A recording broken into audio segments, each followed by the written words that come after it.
Okay, when you're simplifying radicals, if the number under your radical is a perfect square or perfect cube or perfect fourth, whatever the radical is.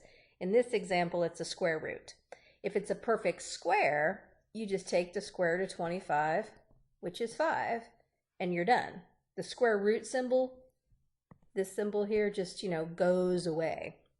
So it does help to know your perfect squares, which are 1, 4, 9, 16, 25, 36, 49, 64, 81, 100, 121, 144, and 13 squared is 169, then 196 and 225. Those are the first 15 perfect squares.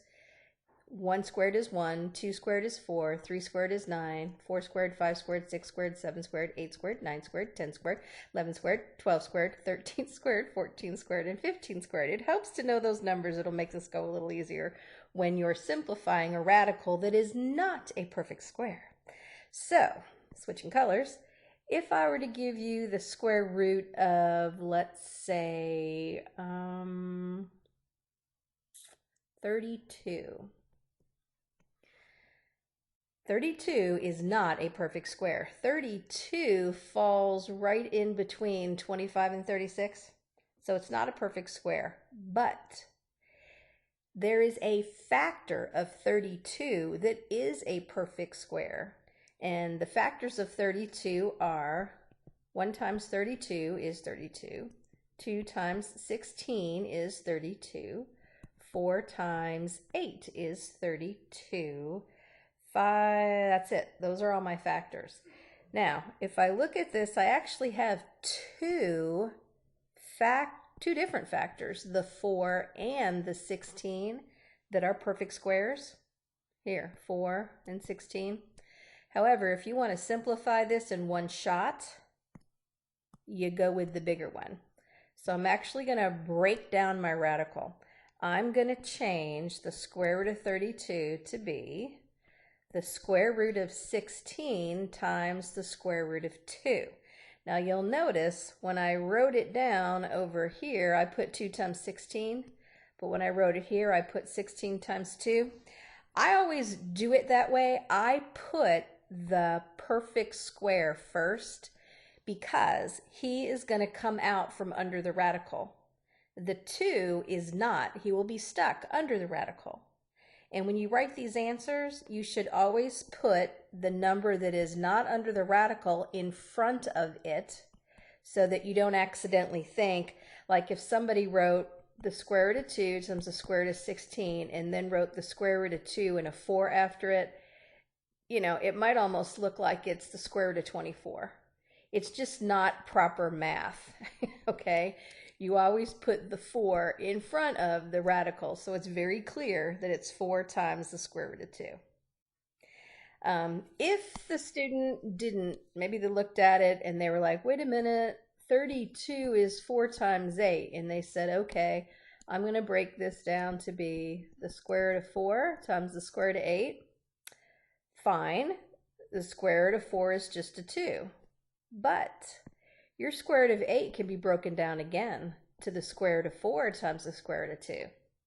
And then this square root of 4 becomes another 2.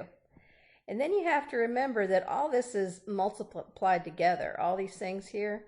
So this becomes 2 times 2 times the square root of 2. And then you can multiply these together and get 4 square roots of 2.